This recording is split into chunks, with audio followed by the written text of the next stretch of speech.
بسم اللہ الرحمن الرحیم۔ رحمۃ اللہ علیہ نے، شیخ عبدالسلام برجس رحمۃ اللہ علیہ نے ذکر کیا ہے اور اشارہ کیا ہے، تو ہم لوگ بھی ان باتوں کی طرف اشارہ کر لیتے ہیں تاکہ یہ بات اچھی طرح سے سمجھ میں آ جائے۔ اب سب سے پہلی جو بات ہے وہ یہ ہے کہ سلف صالحین جو گزرے ہیں ان کے بارے میں ہم نے یہ پڑھا ہے کہ وہ حکمرانوں کے خلاف بغاوت کا جھنڈا نہیں اٹھاتے تھے، ان کے خلاف لوگوں کو نہیں اکساتے تھے، بہت کچھ گناہوں کے باوجود، منکرات کے باوجود بھی ان کے ہاتھ پر وہ بیعت کرتے تھے، اور بیعت کر لینے کے بعد اگر منکرات نظر آتے تھے تو بھی وہ بغاوت نہیں کرتے تھے، بلکہ سمجھانے بجھانے، تنہائی میں نصیحت کرنے کا کام کرتے تھے، اور اللہ تبارک و تعالیٰ سے ان کی اچھی توفیق کے لیے دعا کرتے تھے۔ یہ ان کا طریقہ تھا۔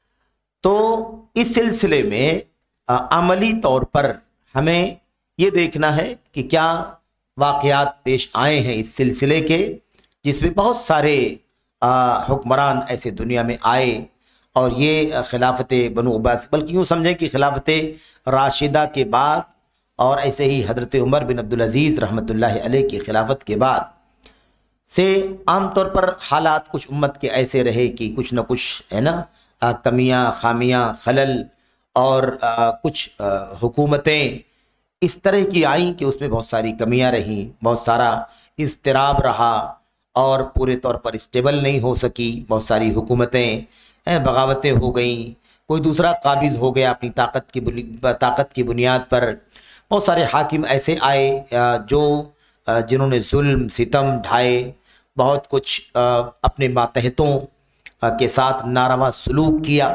ایسی بہت ساری مثالیں۔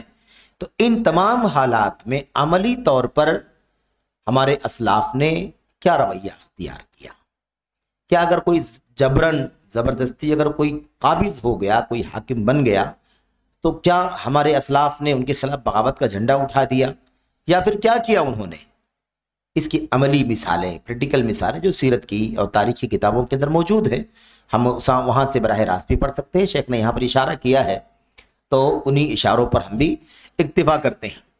تو جو باتیں اس سے پہلے ہوئی ہیں، ان باتوں کے بعد آج جو چند باتیں آپ کے سامنے پیش کرنی ہیں وہ علامہ عبدالعزیز، علامہ عبداللطیف بن عبد الرحمن بن حسن بن محمد بن عبد الوہاب، یعنی شیخ الاسلام محمد بن عبد الوہاب رحمۃ اللہ علیہ کے پوتے نہیں بلکہ پڑ پوتے ہم کہہ سکتے ہیں نا، چوتھی پشت ہے یہ، یعنی عبداللطیف بن عبد الرحمن بن حسن، 3 پشتیں ہو گئیں، چوتھے نمبر پر حضرت شیخ محمد بن عبد الوہاب رحمۃ اللہ علیہ، تو ان کے پڑ پوتے ہیں، اور یہ سب الحمدللہ اللہ کا فضل ہے کہ عام طور پر بڑے بڑے علماء اور ائمہ گزرے ہیں۔ آپ دیکھیے عبد الرحمن بن حسن رحمۃ اللہ علیہ، جن کا ذکر اس شجر نسب میں آیا ہوا ہے، ان کی 2 کتابیں کتاب التوحید کی شرح کے سلسلے میں موجود ہیں، فتح المجید شرح کتاب التوحید، ایسے ہی تیسیر العزیز الحمید شرح کتاب التوحید۔ تو یہ عام طور پر بڑے بڑے علماء گزرے ہیں، اور آج بھی آل شیخ میں بڑے بڑے علماء کی تعداد کی فہرست موجود ہے۔ سعودی عرب کے اندر آج بھی علماء جانے جاتے ہیں، مثال کے طور پر مفتی عام ہیں اس وقت، آپ دیکھیے عبدالعزیز آل شیخ ہیں، مفتی عام ہیں سعودی عرب کے، ایسے اسی خاندان کے شیخ عبداللطیف آل شیخ ہیں جو وزیر شؤون الاسلامیہ، اسلامی منسٹری سعودی عرب کے وزیر ہیں، ایسے ہی شیخ صالح بن عبدالعزیز آل شیخ ہیں جو اس سے پہلے وزیر تھے، اور آج جو ہے وہ کیا نام ہے سعودی حکومت کے سمجھ لیجئے کہ مستشار ہیں اور ایڈوائزر ہیں، اور چوٹی کے مطلب علم اور ایسے ہی تقوی اور بصیرت کے اونچے مقام پر فائز لوگوں میں سے ہیں۔ ان کے علاوہ بھی اور بھی بہت سارے آل شیخ یعنی محمد عبد الوہاب رحمۃ اللہ علیہ کے خاندان کے لوگ آج بھی مطلب کتنی پشتیں گزر چکی ہیں، لیکن آج بھی اس سلسلے نسب کے بہت سارے لوگ موجود ہیں جو الحمدللہ اہل علم ہیں، اہل فضل ہیں، اور اچھے کارنامے ان کے موجود ہیں۔ یہ اللہ تبارک و تعالیٰ کا انعام ہے۔ تو یہ علامہ عبداللطیف بن عبد الرحمن رحمۃ اللہ علیہ نے ایک بات ذکر کی ہے کہ شیطان جو ہے وہ بہت سارے لوگوں کو بہکاتا ہے، بھڑکاتا ہے حکمرانوں کے سلسلے میں، اور ہوتا یہ ہے کہ ایسا قدم اٹھا دیتے ہیں لوگ شیطانوں کے بہکاوے بھڑکاوے کے نتیجے میں کہ جس کے نتیجے میں بہت سارا نقصان مسلمانوں کا ہوتا ہے، مسلمانوں کی جماعت میں، اجتماعیت میں دھڑ بندی ہو جاتی ہے، فرقہ بندی پیدا ہو جاتی ہے، اور لوگ متحد ہونے کے بعد مختلف ہو جاتے ہیں اور آپس میں نفرت، عداوت، کدورت، دشمنی پیدا ہو جاتی ہے۔ یہ سب کب ہوتا ہے؟ جب لوگوں کے بھڑکاوے بہکاوے کے نتیجے میں لوگ ایسا قدم اٹھا دیتے ہیں جو نہیں اٹھانا چاہیے۔ اچھا، اس کے بعد کہتے ہیں کہ ہوتا یہ ہے کہ پھر دین کے معاملے میں بھی اختلاف ہو جاتا ہے۔ ایسا اختلاف ہوتا ہے جو اختلاف نارمل نہیں رہتا، بلکہ ایسا اختلاف پیدا ہو جاتا ہے جس کی قرآن میں مذمت ہے، قرآن میں مذمت ہے، قرآن مذمت کرتا ہے، حدیث مذمت کرتی ہے، ایسی چیزیں پیدا ہو جاتی ہیں۔ ایسے ہی کہتے ہیں کہ نتیجہ یہ ہوتا ہے کہ لوگ دنیا دار ہو جاتے ہیں، دین سے نفرت کرنے لگتے ہیں، اللہ تبارک و تعالیٰ کی راہ میں اللہ کے دین کی نشر و اشاعت کے لیے جہاد کرنا چھوڑ دیتے ہیں، یہ نوبت آ جاتی ہے۔ ایسے ہی شیخ کہتے ہیں کیا وَنُصْرَةُ رَبِّ الْعَالَمِينَ وَيُفْضِي إِلَىٰ مَنْعِ الزَّكَاةِ، ایسی بھی نوبت آتی ہے کہ لوگ زکوٰۃ نہیں دیتے اور فتنے کی آگ بھڑکتی ہے، گمراہیاں پیدا ہوتی ہیں۔ تو شیطان جو ہے نا بہت آسانی کے ساتھ بالکل دھیرے سے ہے نا، ایک دم کیا کہتے ہیں اس کو، آسانی سے ایک دم اسموتھلی، آدمی کو پتہ بھی نہیں چلتا، اور مسلمانوں کے بیچ میں انتشار کی، اختلاف کی بیج ڈال دیتا ہے۔ یہ ہوتا ہے اور وہ چال چل کر کے اپنے مقصد میں کامیاب ہو جاتا ہے، اس کے بعد مسلمانوں میں انتشار پیدا ہوتا ہے۔ اور ایسا نہیں ہے کہ مطلب زبردستی کوئی چیز لوگوں پر تھوپ دیتا ہے، نہیں، اس کے مبررات ہوتے ہیں۔ مبررات کا مطلب یہ ہوتا ہے کہ ان کو وجہ جواز دیتا ہے کہ تم کو ایسا کرنا چاہیے اس لیے کہ ایسا ہے، تم کو ایسا کرنا چاہیے اس لیے کہ معاملہ ایسا ہے، یعنی ایسا کرنا چاہیے اس لیے کہ اس کی دلیل یہ ہے، ایسا کرنا چاہیے اس لیے کہ اس کی دلیل یہ ہے۔ اس طرح سے بہت سارے شبہات کے ذریعے سے، اور ایسے ہی ہے نا بہت سارے جس کو کیا کہتے ہیں حجت مقدمات جس کو کہا جاتا ہے، یعنی کوئی بات منوانے کے لیے اس کی جو گراؤنڈنگ پہلے کی جاتی ہے، تو شیطان بھی گراؤنڈنگ کر کے لوگوں کے ذہنوں میں ایسی چیزیں ڈالتا ہے کہ لوگوں کو لگتا ہے کہ اس سے اچھا موقف، اس سے اچھا سٹینڈ کچھ نہیں ہو سکتا ہے، اب تو قدم اٹھاؤ اور یہ کر بیٹھو۔ اس طرح سے شیطان ورغلاتا ہے، بہکاتا ہے۔ اچھا، کہتے ہیں کہ اور شیطان لوگوں کے دلوں میں، لوگوں کے ذہنوں میں یہ وہم پیدا کرتا ہے، ایسی چیز ڈالتا ہے کہ اس سے یہ ثابت کرنا چاہتا ہے کہ جو لوگ بھی غالب آ گئے ہیں، یعنی کیا مطلب، کہیں لوگوں نے اپنی طاقت سے، قوت سے ہے نا قبضہ کر لیا ہے، حکومت بنا لی ہے، حاکم بن گئے ہیں، بادشاہ بن بیٹھے ہیں، ایسے یعنی اپنی طاقت سے، اپنے پاور سے غلبہ پانے والے جو بھی حکمران ہیں، ان لوگوں کی اطاعت جو ہے نا، اللہ تبارک و تعالیٰ نے جن باتوں کا حکم دیا ہے، اس کے رسول صلی اللہ علیہ وسلم نے جن باتوں کا حکم دیا ہے، اور جن باتوں کی ان کی ذمہ داری بنتی ہے، ایک حاکم کی ذمہ داری کیا بنتی ہے، اللہ کی کتاب اور نبی کی سنت کے مطابق وہ نظام نافذ کرے۔ تو ایسے لوگ جو غالب آ گئے ہوں اپنی طاقت سے، قوت سے، ان کی اطاعت کرنا یہ ہمارے لیے واجب نہیں ہے۔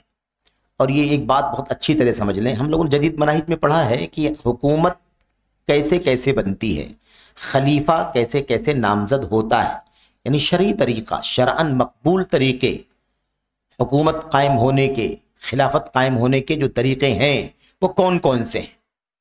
ان میں سے یاد رکھیں کہ ایک طریقہ تو حضرت رسول کریم صلی اللہ علیہ وسلم نے ابو بکر صدیق کو اشارات کر دیے تھے۔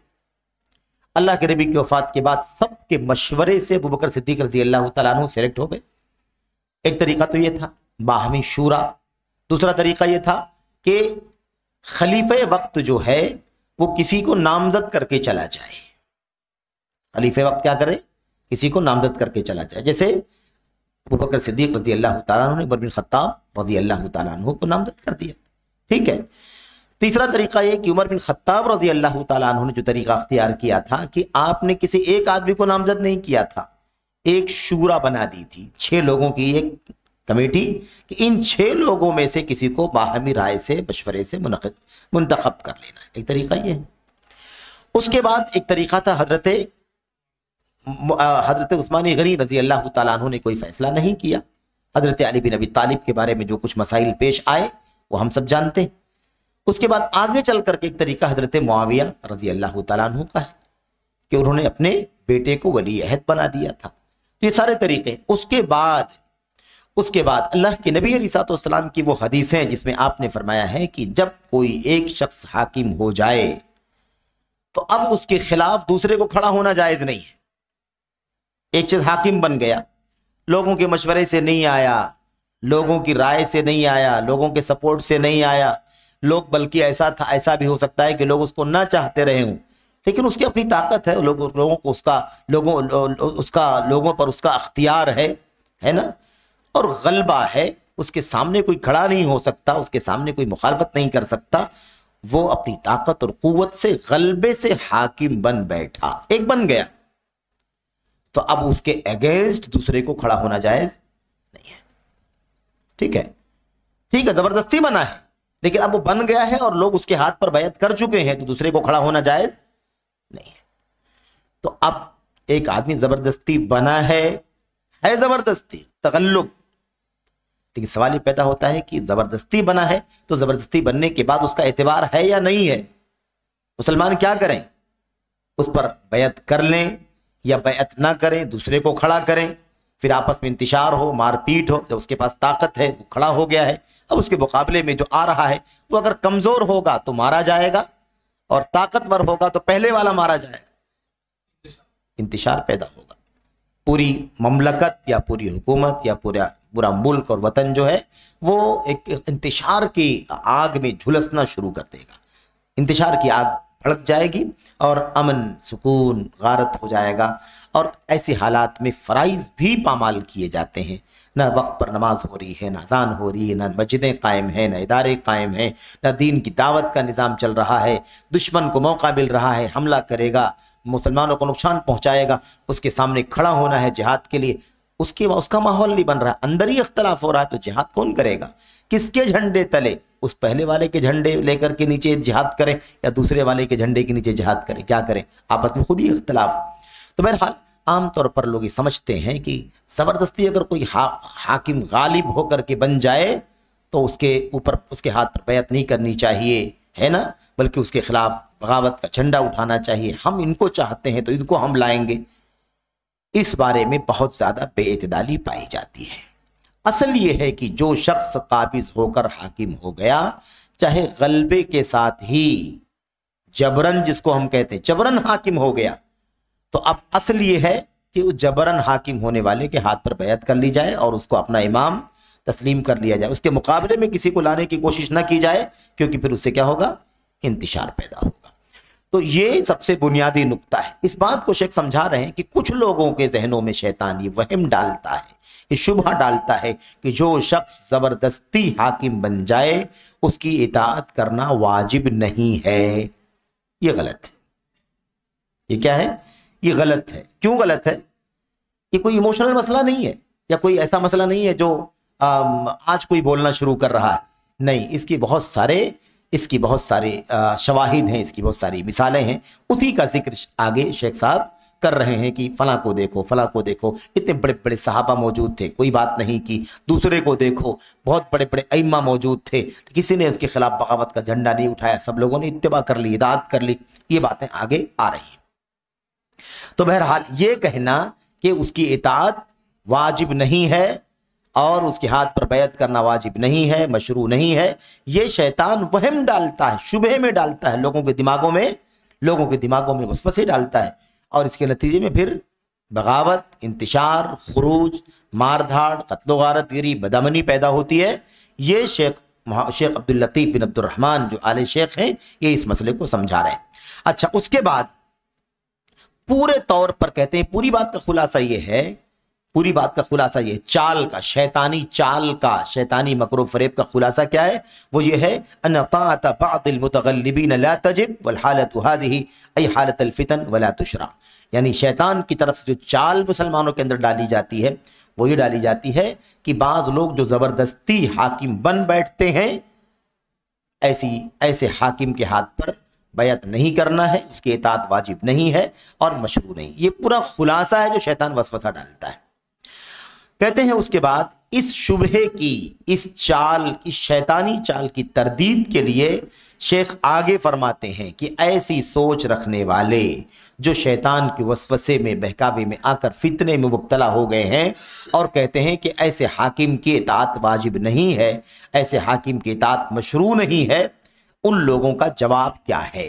ان لوگوں کا جواب کہتے ہیں ان لوگوں کو نہیں معلوم ہے کہ مسلمانوں کے اکثر حکمران، مسلمانوں کے اکثر ولات یعنی اکثر حکمران، خلافت راشدہ چھوڑ دو، حضرت معاویہ ابن ابی سفیان تک سب کو چھوڑ دو، حضرت معاویہ بن ابی سفیان رضی اللہ تعالیٰ عنہ کے بعد یزید بن معاویہ رحمت اللہ علیہ جو تابعی ہیں، ان کے دور سے لے کر، شیخ بہت ذمہ داری سے یہ بات کہہ رہے ہیں ان کے دور سے لے کر سوائے عمر بن عبدالعزیز رحمت اللہ علیہ کے، سمجھ رہے ہیں نا، حضرت یزید کے بعد سے لے کر عام طور پر بعد تک جو صورتحال رہی ہے مسلمانوں کے حکمرانوں کی، وہ کہیں نہ کہیں بہت کچھ شکایتوں والے ماحول میں رہی ہے، سوائے عمر بن عبدالعزیز رحمت اللہ علیہ۔ اور آپ جانتے ہیں کہ عمر بن عبدالعزیز رحمت اللہ علیہ کا مقام کتنا اونچا ہے، اور ان کی خلافت کے بارے میں علماء نے لکھا ہے خامس الخلفاء الاربعہ، یہ پانچویں خلیفہ ہے، جبکہ ہم لوگ 4 خلیفہ جانتے ہیں نا، 4 خلفاء اربعہ، لیکن ان کا دور اس قدر نرالا تھا، ہر اعتبار سے امتیازی خصوصیات کا حامل تھا کہ مورخین نے، سیرت نگاروں نے کیا لکھا؟ خامس الخلفاء الراشدین، خلفاء راشدین کے 5ویں شخص۔ تو عمر بن عبدالعزیز رحمت اللہ علیہ کو چھوڑ کر کے یزید بن معاویہ سے لے کر آگے تک عام طور پر خلافت کا حال کیسا رہا؟ عام طور پر کچھ نہ کچھ کشاکش اور انتشار کے ماحول میں ہی حکومتیں بنتی رہیں، لیکن اس کے باوجود بھی وقت کے علماء نے، چاہے وہ علماء صحابہ ہوں، جیسے یزید کے زمانے میں بہت سارے صحابہ کرام موجود تھے، عبداللہ بن عمر اور دیگر لوگ موجود تھے، انہوں نے کوئی بغاوت نہیں کی، حضرت یزید کے ہاتھ پر بیعت کر لی، سمجھ رہے ہیں نا؟ ایسے ہی آگے کے واقعات، تو آئیے دیکھتے ہیں شیخ نے کس طرح سے بات سمجھائی۔ کہتے ہیں بنو امیہ کے بھی کچھ حکمران، بنو امیہ کے بھی کچھ حکمران اور بھی، کہتے ہیں ان میں سے کئی لوگوں کے ساتھ، کئی لوگوں کی طرف سے ایسے واقعات پیش آئے، ایسی جرتیں پیش آئیں، ایسے بڑے بڑے حادثات پیش آئے، اور مسلمانوں کے اہل اسلام کی جو جو قیادت تھی، جو حکومت تھی، اس میں بہت کچھ بغاوت کا اور فساد کا معاملہ پیش آیا۔ تو صرف کس کا استثناء کیا ہے؟ یزید بن معاویہ کے دور سے لے کر کے آگے کی طرف، یعنی ادھر نیچے کی طرف صرف اور صرف عمر بن عبدالعزیز رحمت اللہ علیہ، اور ایسے ہی چند اور خلفاء جو بنو امیہ کے گزرے ہیں، یعنی چند اور، اس کے علاوہ بقیہ سارے لوگوں کے معاملات کیسے رہے ہیں؟ بہت کچھ جرات، بہت کچھ جسارت، بہت بڑے حادثات، بہت سارے مسائل، فتنے، ہر دور میں کچھ نہ کچھ ہوتے رہے ہیں۔ شیخ کہتے ہیں اس کے باوجود بھی جب ہم ائمہ کی سیرت کا مطالعہ کرتے ہیں، ان کی زندگیوں کا مطالعہ کرتے ہیں، تو ہمیں پتہ چلتا ہے کہ ان کا رویہ ان تمام حکمرانوں کے ساتھ بہت اچھا تھا۔ بغاوت تو جانے دو، بغاوت کا تو تصور بھی نہیں کیا جا سکتا، لیکن بغاوت نہیں، بہت کچھ اچھا معاملہ تھا۔ دیکھیے کہتے ہیں نہ تو وہ اطاعت سے ہاتھ کھینچتے تھے، سب سے پہلی بات اطاعت سے باہر نہیں آتے تھے، ٹھیک ہے، کمیاں ہیں، کوتاہیاں ہیں، جرات ہے، بڑے بڑے حادثات ہیں، مار دھاڑ بھی ہیں، لیکن جب تک حاکم مسلمان ہے، کافر نہیں ہے، تب تک اس کے ہاتھ میں بیعت کی ہوئی ہے تو اس کے ہاتھ میں بیعت کی رہے گی، بیعت باقی رہے گی، ہاتھ بیعت سے نہیں کھینچنا ہے۔ اچھا، تو اللہ اور اس کے رسول صلی اللہ علیہ وسلم کے حکم کے مطابق جو بھی وہ حکم دیتا ہے، شریعت کے، اسلام کے مسائل کی تلقین کرتا ہے، دین کے واجبات میں، بہرحال وہ کیا کرتے تھے؟ اس کے ہاتھ پر بیعت کرتے تھے، اس کے اطاعت سے ہاتھ نہیں کھینچتے تھے۔ اس کی سب سے پہلی مثال شیخ نے کیا دی ہے؟ حجاج بن یوسف کی۔ حجاج بن یوسف کی آپ جانتے ہیں کہ مروان کے زمانے میں بنو امیہ کے خلفاء ہیں، یہ بنو امیہ کے خلفاء ہیں، بادشاہ ہیں یہ۔ تو کہتے ہیں کہ میں مثال پیش کرتا ہوں حجاج بن یوسف کی۔ حجاج بن یوسف کے بارے میں سب جانتے ہیں، کان سفاکا للدماء، خوریز یعنی خون بہانے والا، جان لینے والا، ظلم کرنے والا، زیادتی کرنے والا، تو اپنی ظلم و زیادتی سے معروف شخص ہے کون؟ حجاج بن یوسف۔ اور آپ نے اس سے پہلے وہ باتیں بھی پڑھی ہیں غالباً کہ انس بن مالک رضی اللہ تعالیٰ عنہ کے پاس ان کے کچھ اور ساتھی آئے، کچھ ساتھی تابعین میں سے کچھ لوگ حضرت انس بن مالک رضی اللہ تعالیٰ عنہ کے پاس آئے اور آ کر کے کہا کہ حجاج کا ظلم بہت زیادہ ہو چکا ہے اور ہم برداشت نہیں کر پا رہے ہیں۔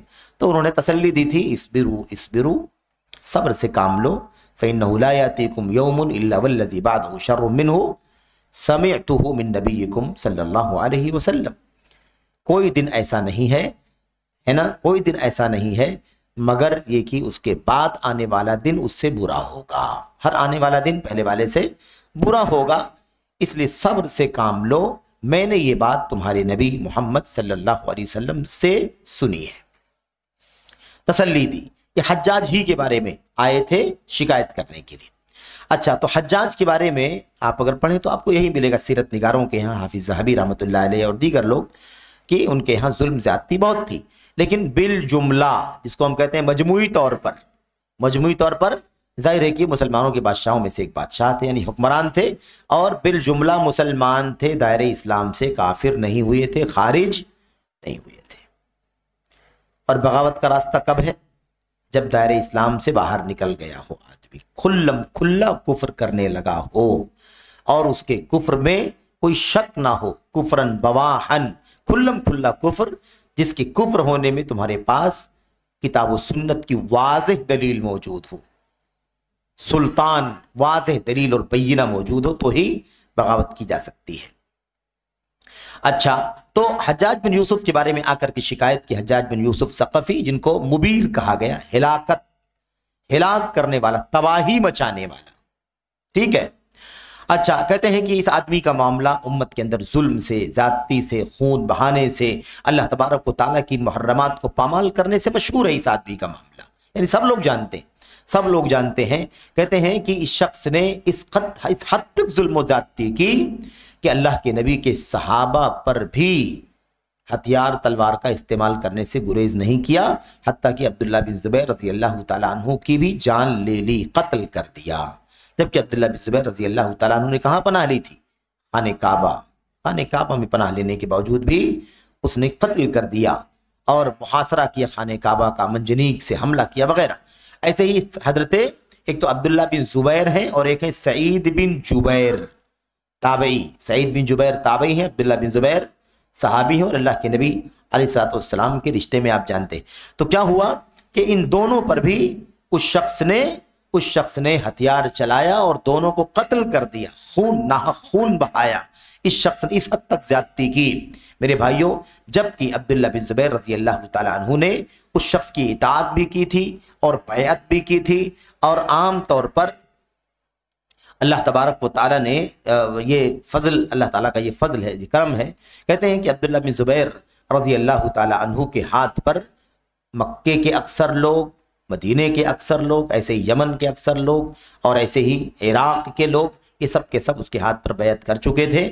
حجاج جو تھا، حجاج بن یوسف، یہ مروان کا نائب تھا۔ مروان آپ جانتے ہیں خلیفہ بنو امیہ کے خلفاء میں سے ہیں، اور عراق میں یہ لوگ دمشق میں تھے۔ یہ لوگ کہاں تھے؟ دمشق میں تھے، یعنی اصل حکمرانی کہاں تھی؟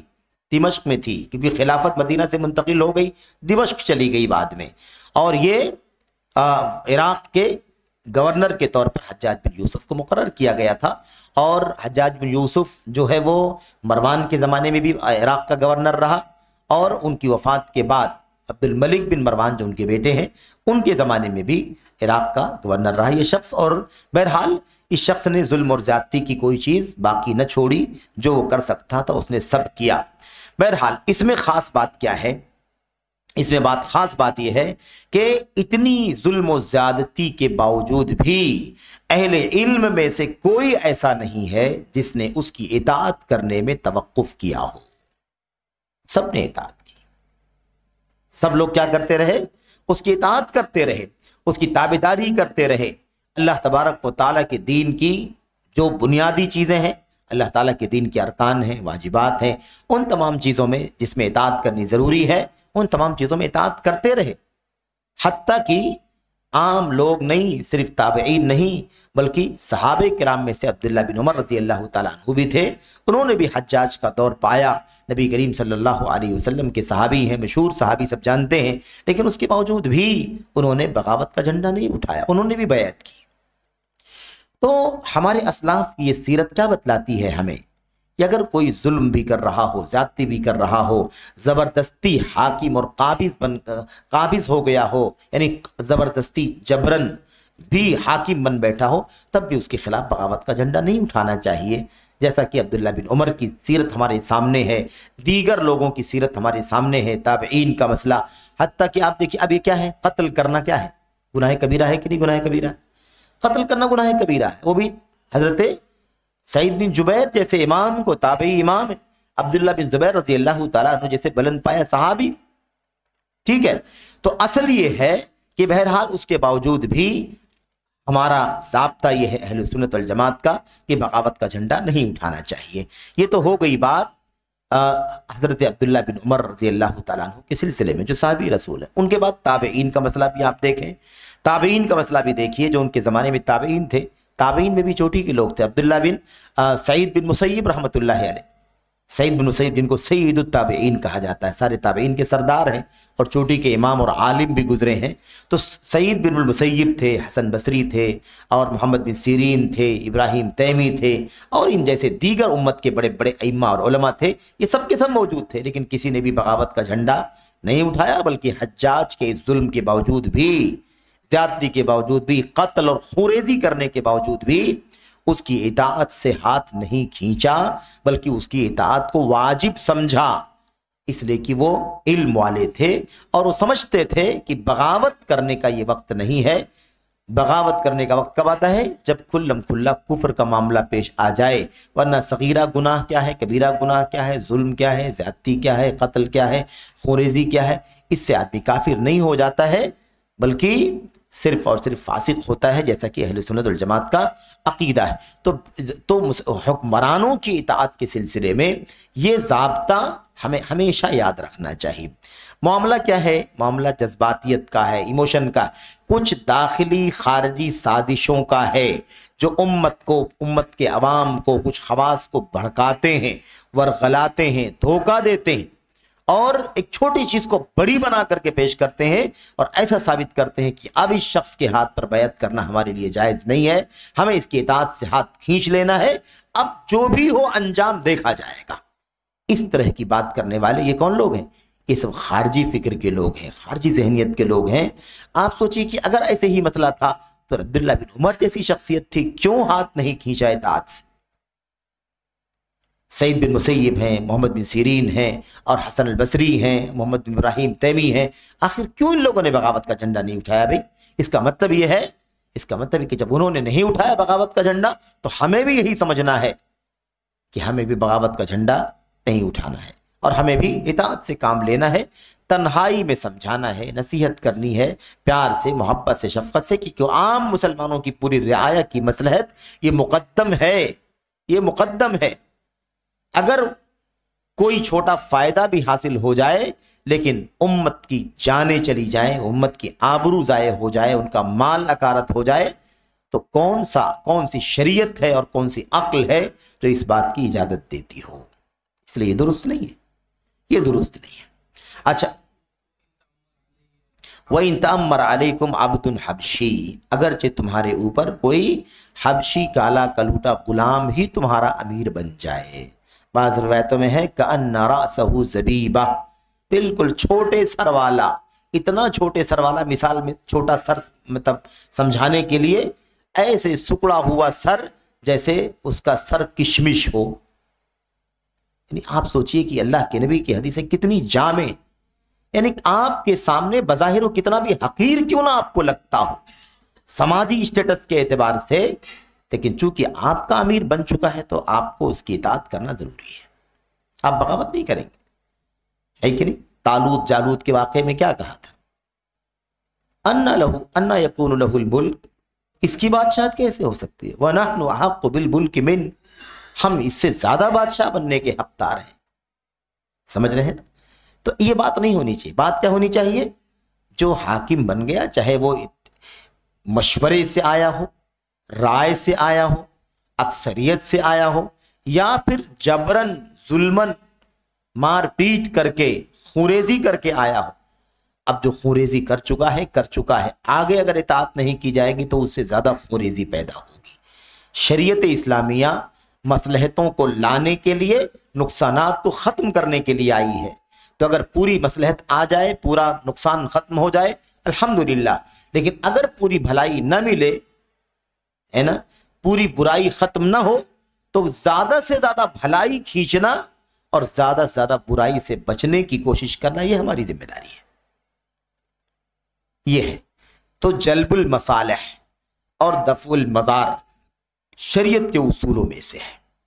ٹھیک ہے، اس نے 10 لوگوں کی جان لے لی ہے، 20 لوگوں کو جیل میں ڈال دیا ہے، کچھ لوگوں کو جلا وطن کر دیا ہے۔ ظلم ضرور ہے، لیکن یہ سب کرنے کے بعد وہ ملک کا حاکم بن چکا ہے۔ اس سے زیادہ طاقتور کوئی نہیں ہے۔ کوئی ہے اس کے مقابلے میں جس کو ہم پیش کرنا چاہتے ہیں؟ اگر ہم اس کو پیش کرنے کے لیے اگر آواز اٹھائیں گے تو ایسی صورت میں نہ جانے کتنی جانیں چلی جائیں گی، نہ جانے کتنے مال تباہ ہو جائیں گے، نہ جانے کتنی آبرو پامال ہو جائے گی۔ اس لیے ہمیں کیا کرنا ہے؟